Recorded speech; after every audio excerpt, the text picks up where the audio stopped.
The Mummy almost killed me. If you've been watching my recent reviews, you might have thought that this channel was just dedicated to praising every new movie that's found its way into theaters. Well, that all ends today. The first installment in Universal Pictures' proposed Dark Universe essentially represents everything that's wrong with modern franchise filmmaking and the business of Hollywood on a larger scale. Tonally and visually dark for no discernible reason, hollow archetypal characters that fill basic plot-reliant roles, big dumb action with no craft or thought put behind it, and a constant barrage of exposition so as not to alienate the international audiences and subsequent foreign box office dollars. It's all here. The Mummy is intended to kick off this dark universe, which will play host to modern iterations of all of Universal's most popular and iconic cinematic monsters, with solo films and crossovers no doubt planned for the future. Not too dissimilar to the expansive multi-picture mythologies forged by Marvel Studios and Warner Bros. DC in recent years. Admittedly, when I heard that Universal had this in the works, I got pretty excited.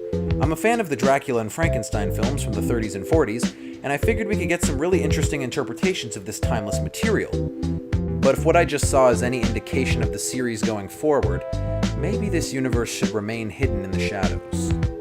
Now, in a movie where almost everything was awful, and many other reviews have covered a lot of the same points, I want to focus the remainder of this video on one specific aspect that irked me to no end.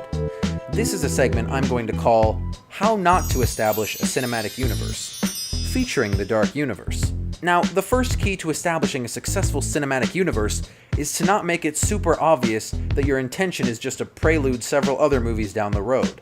Some Easter eggs and subtle references are appreciated for keen viewers to sink their teeth into, but when the visual references to vampires, werewolves, or similar creatures is bashing the audience over the head, it is clear what you are trying to do, and that is advertising first and storytelling second. Or in this case, advertising first and storytelling fifth or sixth.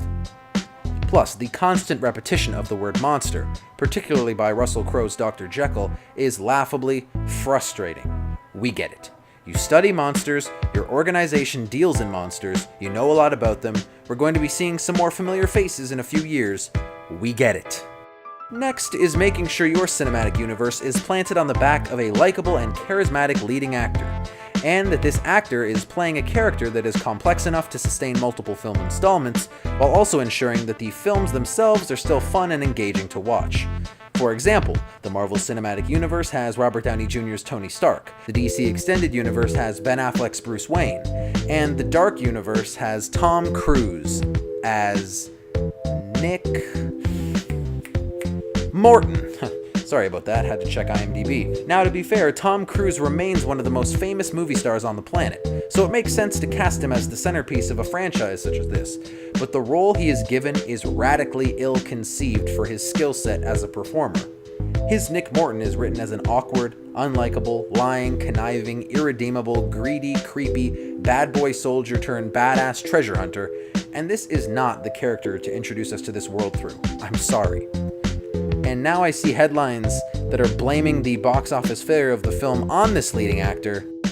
That's not a good look, Universal. He may have taken excessive control of the film, but who do you think gave it to him? And lastly, when setting up a cinematic universe as the first chapter, so to speak, it is important to tell a more or less standalone story that will ease viewers into the particular plot elements, characters, and tone of your universe. Now, last I checked, this movie is called The Mummy, named so for the mummified and resurrected Princess Amenette, played by Sofia Boutella.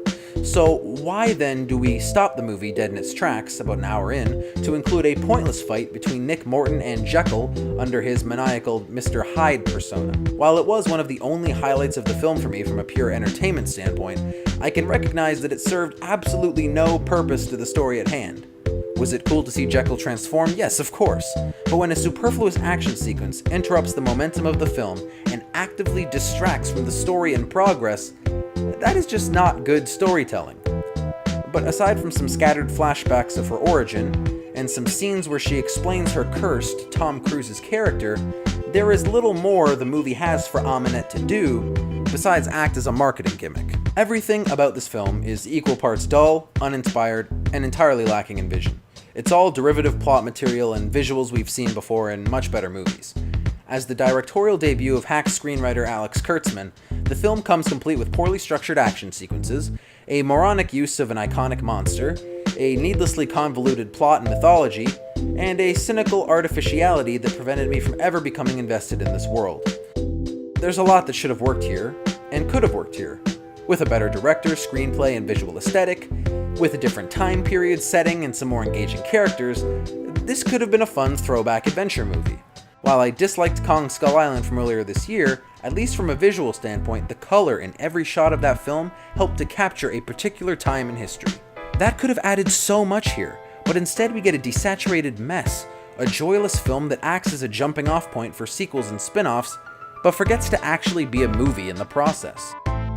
The plane sequence from all the trailers was pretty cool, but all in all only lasted about 3.5 minutes in total.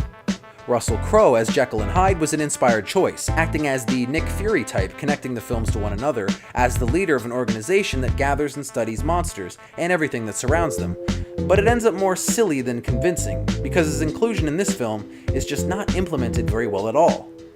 I didn't want to believe the abysmal reviews and toxic word of mouth surrounding this film, but this is definitely in contention for worst movie of the year, definitely worst blockbuster of the year. One film in, and the Dark Universe already needs a massive course correction if it wants to play in the big leagues. There are some things that not even overseas dollar signs can fix.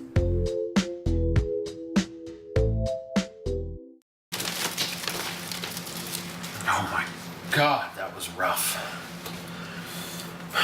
For a movie I wasn't even planning on seeing, this was a really rough theater-going experience. I met up with a buddy, and we decided to see it. I knew the movie wasn't supposed to be that great, but I wasn't aware of just how bad it was. And you never know with these big-budget action movies, it might be one of those so bad it's good situations, where you might laugh at the absurdity. And I did laugh at a lot of the absurdity, but at the end, it just left me feeling robbed. Right in the trailer, it says, "Witness the beginning of a dark universe." They just want to push this as a cinematic universe. They don't care about it as an individual film. I was really excited to see a kick-ass mummy movie. I have never seen the Brendan Fraser trilogy of mummy movies, but they can't be worse than this. I bet we will look back on those ones a lot more fondly now that we have this in our lives. Dreadful, joyless film. Avoid it like the plague at all costs. But those are my thoughts on The Mummy. Let me know what you thought if you saw the film. If you enjoy, you can check out more of my reviews at your own leisure. And with that, I won't keep you any longer. My name is Janzen. Thanks for watching. So good.